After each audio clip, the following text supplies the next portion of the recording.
ये है।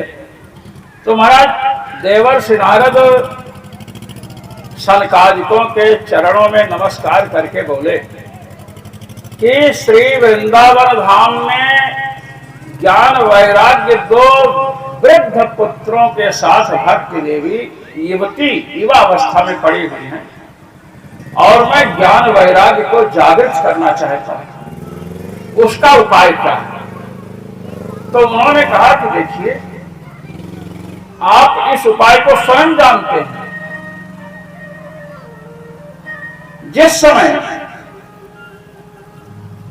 और श्रीमद् भागवत महापुराण की कथा सुनाइए, ये कहा।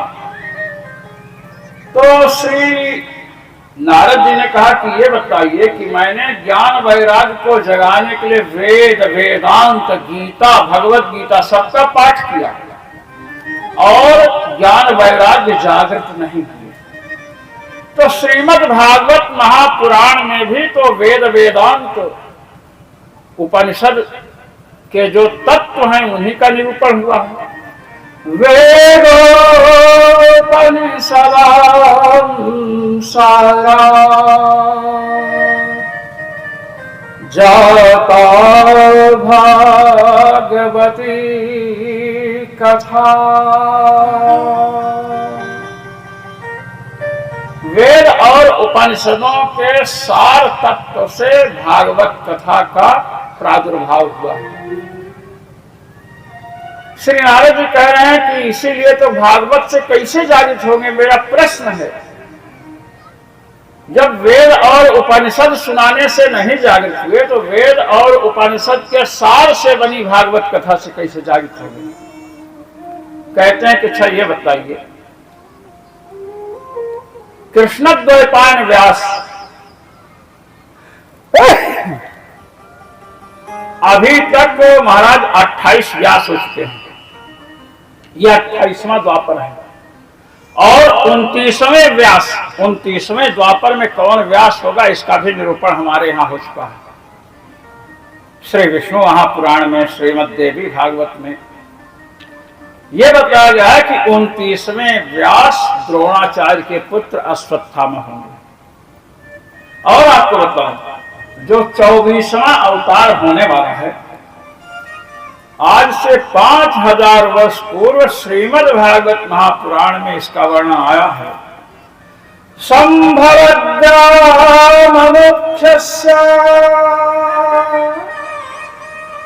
ब्राह्मणस्य महात्मनः नाम्नो विष्णु यशसा कल्किः प्रादुर्भविष्यति। संभल ग्राम मुख्यस्य 24वां अवतार संभल गांव में होगा। संभल कस्बा है मुरादाबाद जिला में। संभल शायद वहां से 28-30 किलोमीटर की दूरी पर है अभी। तो संभल ग्राम में, संभल ग्राम मुख्य से, ग्राम कहते हैं जहां समूह के समूह लोग रहते हैं। तो महाराज संभल कस्बे में विष्णुयश नामक ब्राह्मण के घर भगवान कल्क का अवतार होगा। 5000 वर्ष पहले श्री व्यास जी ने लिख दिया। आजकल के वैज्ञानिक कहते हैं कि मानसून की वर्षा की संभावना है। संभावना पर चलते हैं आजकल, आज भी। और आज ग्रहों को देखने के लिए आज टेलीस्कोप क्या क्या दुनिया भर के है। लगभग 1000 वर्ष, 1200 वर्ष पहले वराह नहर इत्यादि ने बांस का बनाया था, बांस, और उससे वो देख रहे थे। आज उसके लिए सूक्ष्मदर्शी यंत्र बना। और आपको बतलाऊंगा, काशी में जापान के लोग गए हुए थे। उनके पास सूर्य को देखने का एक यंत्र था जिससे वे कुछ समय तक सूर्य को देख सकते थे। अब गंगा के किनारे वहां ब्राह्मण बटुक जो है संध्या वंदन करते हैं, गायत्री जपते हैं, सूर्यार्घ्य देते हैं। तो महाराज वहां पर देखे कि एक ब्रह्मचारी सूर्यार्घ्य देने के बाद सूर्य को 10 मिनट तक देखता रहा। अब सूर्य को आप भी 10 मिनट देख सकते हैं, आंख पर कोई प्रभाव नहीं पड़ेगा। और उसको देखने की एक मुद्रा है। जब हम लोग सूर्योपासना करते हैं तो जब परिक्रमा करते हैं तो पहले सूर्य को देखते हैं। वो मुद्रा ये है, देखिए ऐसे ऐसे करेंगे और ऐसे, ये देखिए आपको हम देख रहे हैं। इस मुद्रा से आप सूर्य मंडल के सामने ऐसे कर दीजिए और देखते रहिए घंटों, कोई असर नहीं पड़ेगा। जब उन विद्वानों ने देखा कि ये तो इतनी देर देखा, तो उन्होंने कहा कि हमको सिखा दो, क्योंकि ये तो यंत्र लेकर चलना पड़ता है, पानी में गिरे तो खराब हो जाए और ये एक्सपायर भी होता है। तो ब्रह्मचारी ने कहा इसे नहीं सिखाएंगे, हमारे गुरु जी के पास चलिए, गुरु जी की आज्ञा होगी तो हम सिखा सकते हैं। हम लोग ऐसे विद्या नहीं सिखाते हैं जो रास्ते मिल जाए उसी को सिखा देंगे। ये सांप बिच्छू का मंत्र है क्या? फिर गुरु जी के आश्रम पर गए। गुरु जी ने कहा यह तो एक छोटा नमूना है, ऐसी हमारे पास अनेकों विद्याएं हैं। तो महाराज ये भारत है, भारत में ये देखिए आजकल चश्मा लगता है ना सबको, 38 वर्ष से शुरू होता है, 40 से नजदीक वाला चश्मा लगता है, और हमको आज तक चश्मा नहीं लगा है। और जिसको विश्वास न हो आकर के पढ़वा लो। क्यों?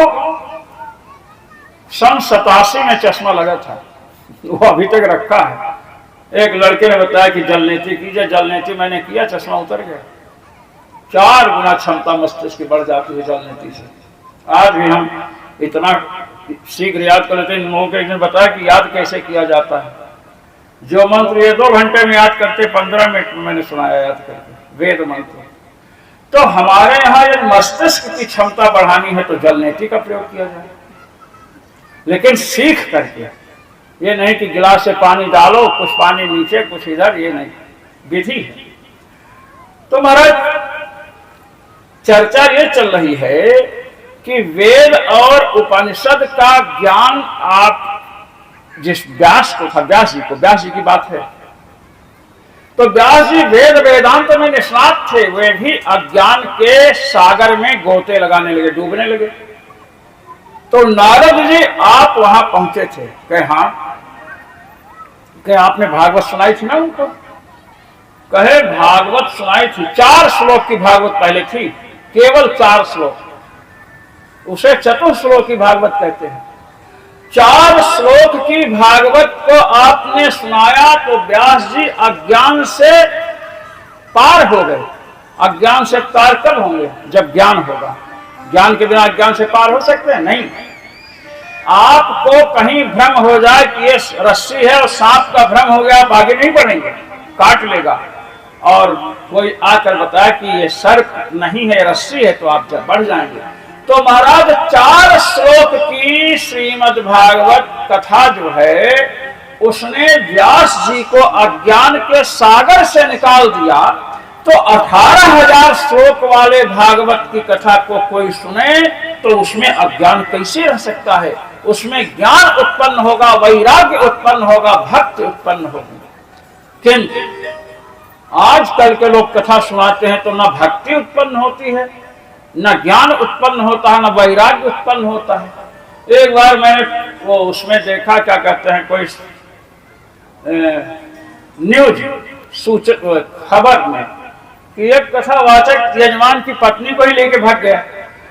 ये जो है हाँ निकला था। अब आप सोचो, ऐसे कथावाचक वो क्या ज्ञान वैराग्य जागृत करेंगे? हमारे यहाँ जो श्रीमद् भागवत महापुराण की कथा, इसमें प्रत्येक कथा से क्या शिक्षा मिलती है ये बताना चाहिए। जहाँ आत्मस्वरूप का वर्णन हो वहां आत्मस्वरूप का निरूपण करना चाहिए। लेकिन कथा व्यास क्या करते हैं कि कथा जमानी है, अब कथा जमाने के लिए वो चुटकुला सुनाएंगे, ऐसे ऐसे चुटकुला सुनाएंगे। एक व्यास ने हमसे कहा महाराज कथा के बाद कथा नहीं, चुटकुला ही लोगों को याद रहता है, इसलिए हम चुटकुला ही सुनाते हैं। हमने कहा तो गए आप तो नरक जाओगे भी। कहे हम कैसे नरक जाएंगे? हमका चुटकुला सुनाने के लिए वहां व्यास बने हो क्या? ये व्यासपीठ है, हम लोग इसको प्रणाम करते हैं तब इस पर बैठते हैं। परिक्रमा जब तक भागवत महापुराण को रखें नहीं तब तक हम इस गद्दी पर नहीं आते हैं।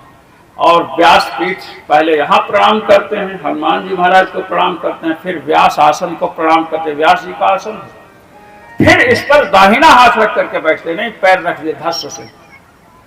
ये तो महाराज जहां कथा होगी वहां कथा में उतनी भिन्नता होगी, क्योंकि व्यास जी की कृपा। तो कहते हैं कि वेद वेदांत पढ़ करके भी अज्ञान रूपी महासर्प ने जकड़ रखा था व्यास जी को।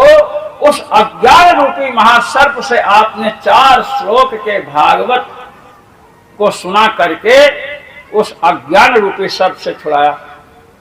कि हाँ तो 18,000 श्लोक वाला है। क्या महाराज तो हमको सुनाइए। कहे ये कथा सुननी है तो चलो एकांत जगह में सुनावें। तो फिर कहाँ चले? तो सनकादिकों ने कहा कि गंगा द्वार चलिए। कहाँ? गंगा द्वार, हरिद्वार नहीं कहा। हरिद्वार कहते तो हर के भक्त नहीं आते, शिव जी के भक्त नहीं आते, तो हरिद्वार है। और हरिद्वार कहते तो भगवान विष्णु के भक्त नहीं आते, ये तो हरिद्वार है, शंकर जी का द्वार है। अब दोनों भक्तों को सुनाना है कथा, शिव भक्तों को भी सुनाना है, विष्णु भक्तों को भी सुनाना है, गणेश जी के भक्तों को, दुर्गा जी के भक्तों को, सभी को सुनाना है। इसलिए कहा गंगा द्वार समीपे तो तटमानंद नामकम नाना ऋषि गणैर्जुष्टम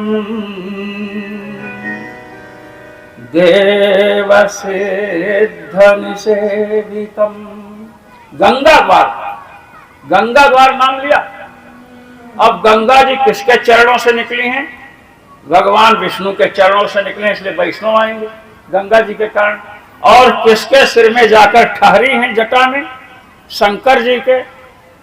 शिव भक्त भी आएंगे। देख रहे हैं, लगता है बहुत बड़े नैयायिक थे। न्याय दर्शन में ऐसे शब्दों का प्रयोग करते हैं कि आप उनको फंसा नहीं सकते हैं और पूरा काम कर लें।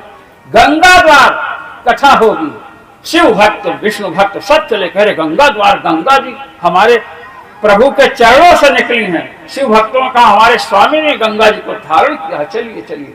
अब महाराज दौड़ते हुए आ रहे हैं। कभी बूढ़ों को दौड़ते देखा आपने? बूढ़े दौड़ रहे हैं, और दौड़ में बूढ़ों में सबसे आगे जानते कौन है? भृगु जी। भगवान की छाती में मारा था जा करके। अब महाराज भृगु जी सबसे आगे हैं, उनसे पीछे वशिष्ठ जी हैं, और तीसरे नंबर पर महर्षि च्यवन है। भृगुर्वसिष्ठश्च्यवनश्च गौतमो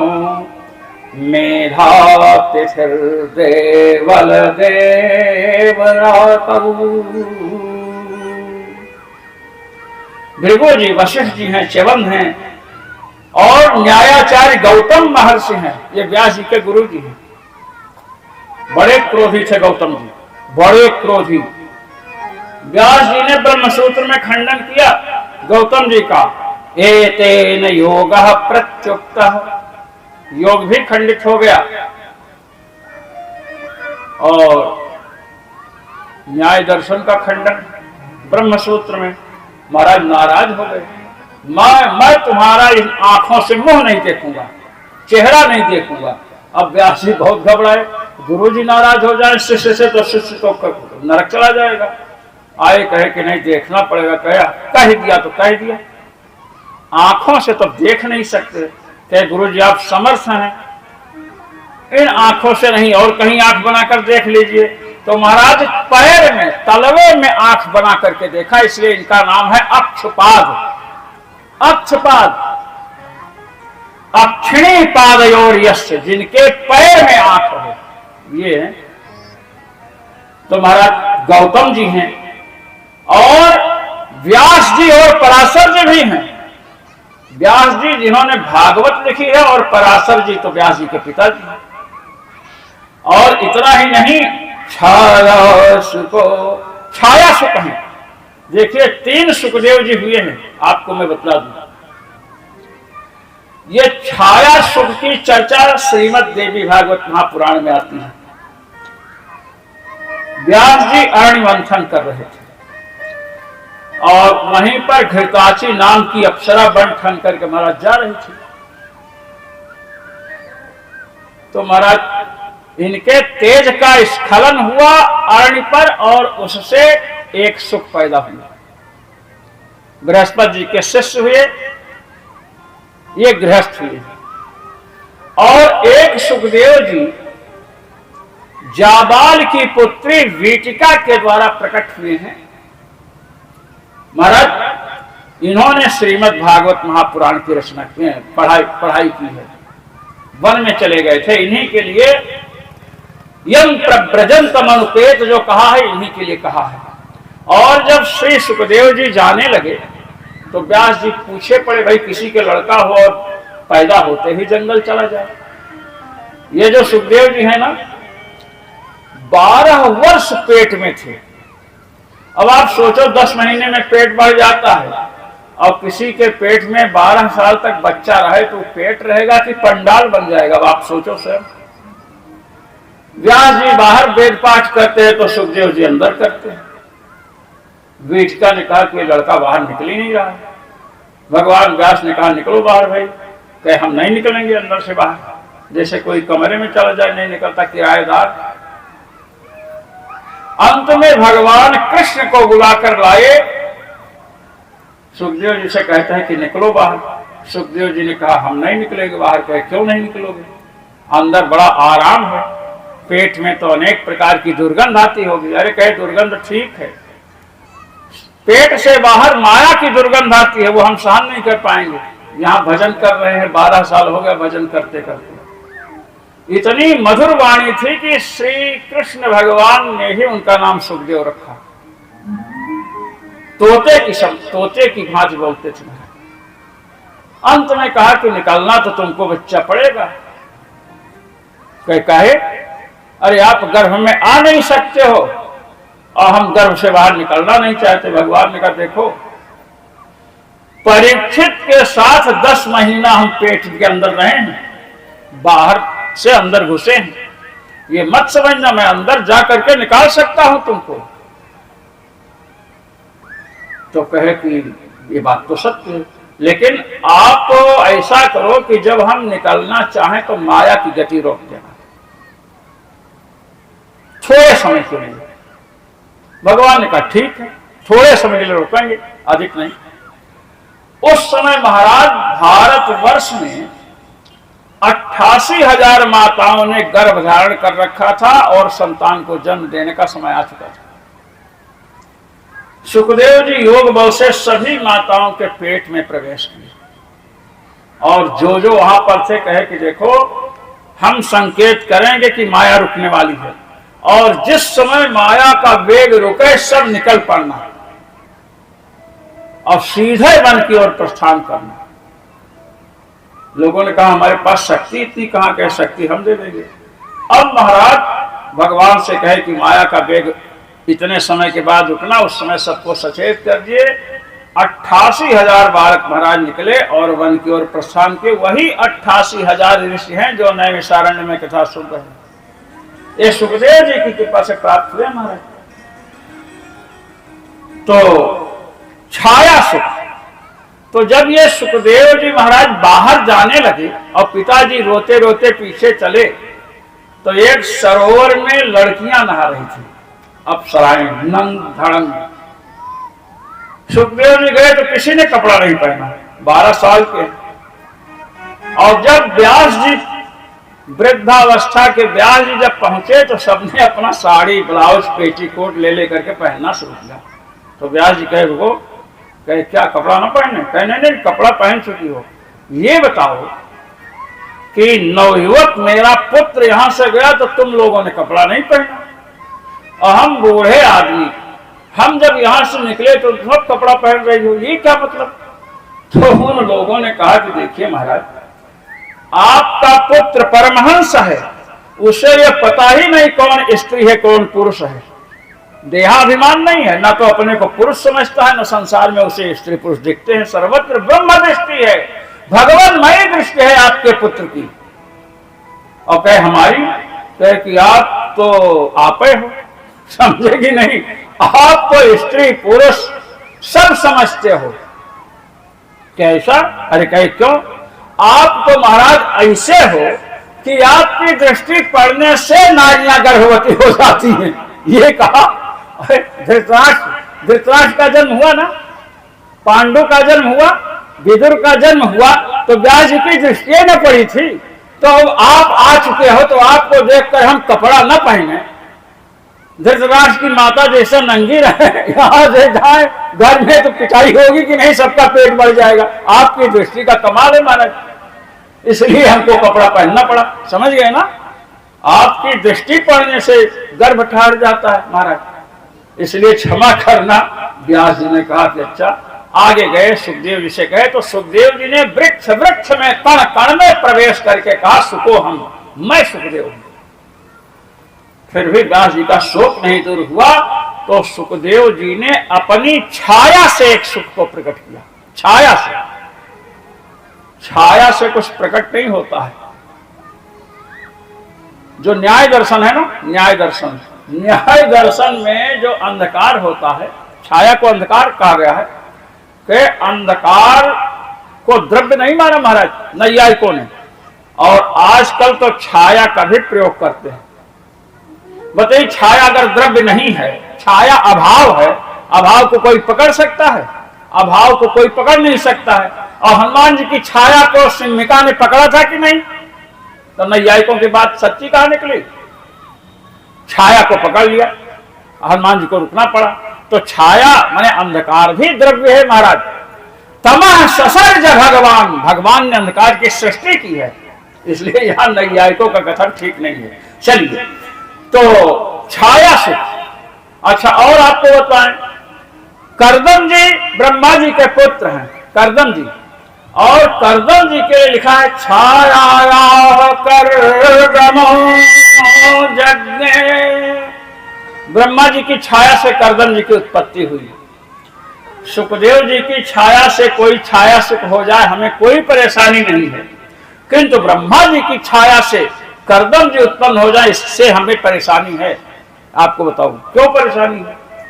क्योंकि देवताओं की छाया होती ही नहीं है, देवताओं की छाया नहीं होती है।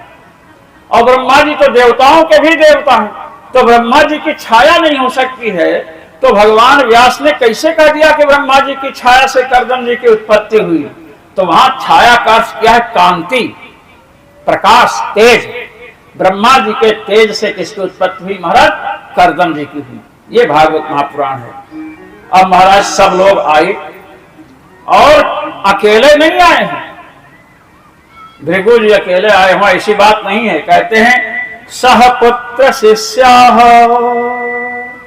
पुत्रों के साथ और शिष्यों के साथ। जिसके पुत्र हैं और शिष्य हैं दोनों के साथ आए, जिनके पुत्र हैं शिष्य नहीं केवल पुत्र के साथ आए, जिनके पुत्र नहीं शिष्य हैं शिष्यों के साथ आए। महाराज बड़ी भीड़ लगी, कोलाहल हो गया, कथा हो रही है बिना प्रचार प्रसार के। अब महाराज आए, और केवल ऋषिगण नहीं है महाराज, जितने तीर्थ हैं, जितनी नदियां हैं, सब आ गए। 3.5 करोड़ तीर्थ ब्रह्मांड में है महाराज, सब आए। तीर्थराज प्रयाग नहीं आए। जब तीर्थराज प्रयाग नहीं आए तो भृगु जी वहां पहुंचे। आप क्यों नहीं गए? कि हम तीर्थों के राजा हैं, सब तीर्थ नीचे बैठेंगे, हमको नीचे बैठना पड़ेगा। कहे बड़े मूर्ख हो तुम, अरे वहां कथा हो रही है और तुम आए हो, आखिर तुम पाप धोने जाते हो कि नहीं? सही सही बताना।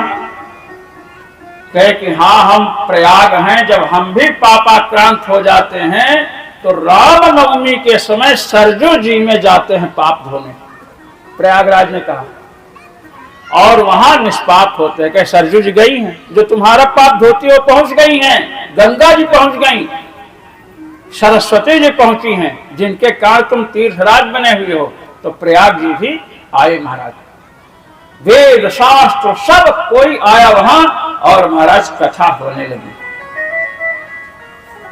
महाराज नारद जी सबसे आगे बैठे हैं, और बतलाया गया कि करोड़ों जन्म का पुण्य उदय होता है तो महाराज कथा सुनने को मिलती है, नहीं तो यहाँ कथा होती रहेगी। और गांव में बैठे गुटखा तंबाकू खाते रहेंगे ऐसे ऐसे 90 चुटकी 36 साल, तब देखो तंबाकू का हाल। ये है तंबाकू वालों की हालत। हाँ, हम लोग सुने थे बचपन में। तो महाराज भाग्यशाली यहां आते हैं। कहे कि 18,000 श्लोक है श्रीमद् भागवत महापुराण में और 7 दिन में इसकी कथा सुननी चाहिए। सप्ताह कथा प्रसिद्ध है ना, आप लोग तो कथाओं में जानते हो, जाते हो। 7 दिन की कथा होती है ना। अब आपको हम बताएंगे और दिन भी कथाएं होती हैं। आप सुनिए, 7 दिन की कथा मैंने सप्ताह की कथा होती है। ये श्रीमद् भागवत महापुराण में है।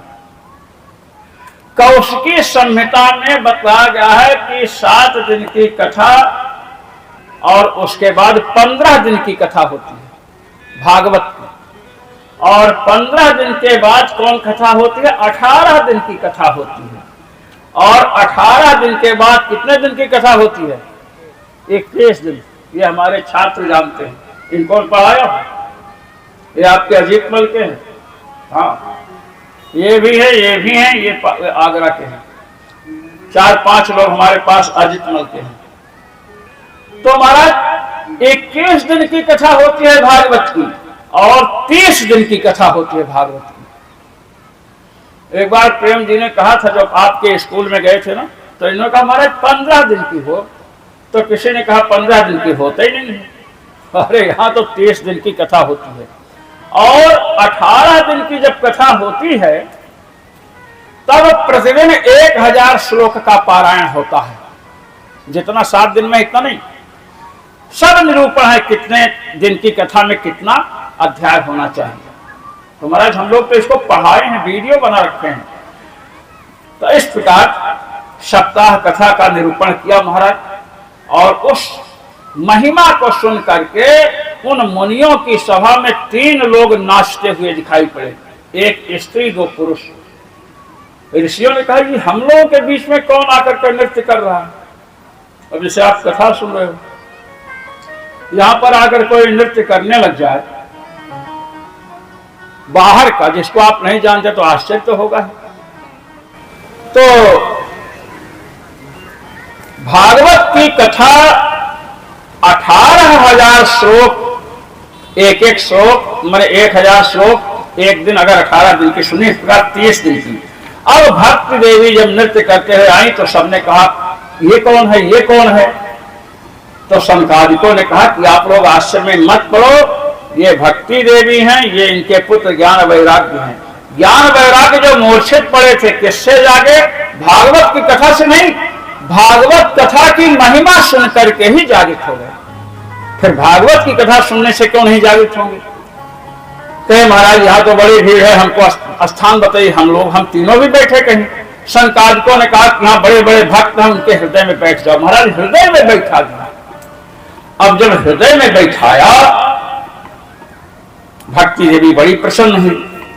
अब यहाँ पर जब भक्ति देवी सबके हृदय में बैठ गई संकादिकों के कहने से, तो भगवान श्री कृष्ण गोलोक विहारी ने देखा कि सबके हृदय में भक्ति देवी विराजमान हैं। तो महाराज भगवान से रहा नहीं गया, गोलोक को कहा छोड़ो, और सबके हृदय में प्रवेश किया भगवान ने।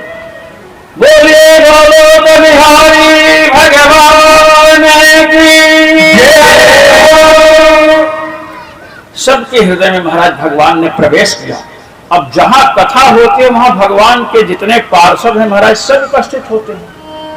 अभी तक उद्धव जी, अर्जुन, बड़े बड़े प्रहलाद जी, ये सब गुप्त रूप से वहां पर थे। देखे जब भगवान सबके हृदय में आ गए हैं तो हम लोग गुप्त क्यों रहे? महाराज सब प्रकट हो गए। और महाराज वहां पर जो है एकदम दिव्य आनंद आने लगा। तो नारद जी ने एक प्रश्न किया महाराज, कहा कि ये बताइए कि भागवत की कथा सुनने से कौन कौन पवित्र होता है? बड़ा नाम लिया इसने।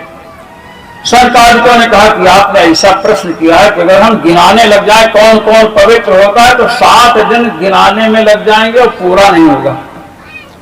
आप पूछते कि भागवत कथा सुनने से कौन पवित्र नहीं होता है, तो जल्दी में उत्तर दे देता। कोई भी पापी हो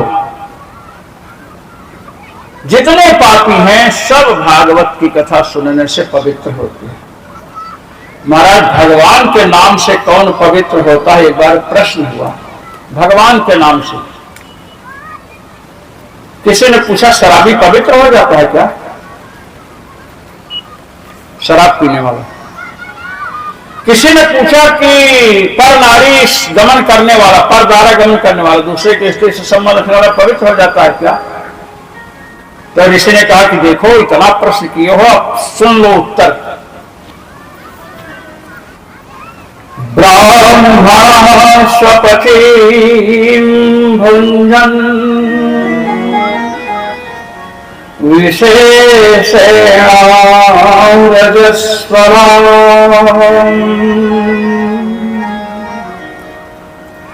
अन्नमस्मन् सुरातत्त्वम् मरणे हरिमुच्यते मुच्यते पापात् तस्मात् नात्र कार्याविचारणम्।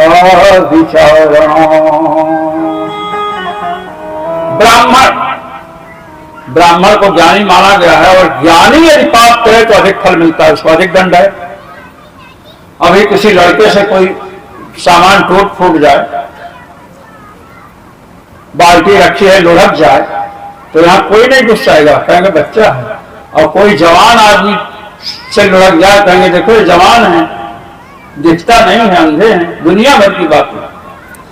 ज्ञानी ब्राह्मण है और महाराज चांडाली से भोग करे, चांडाली से सहवास करे।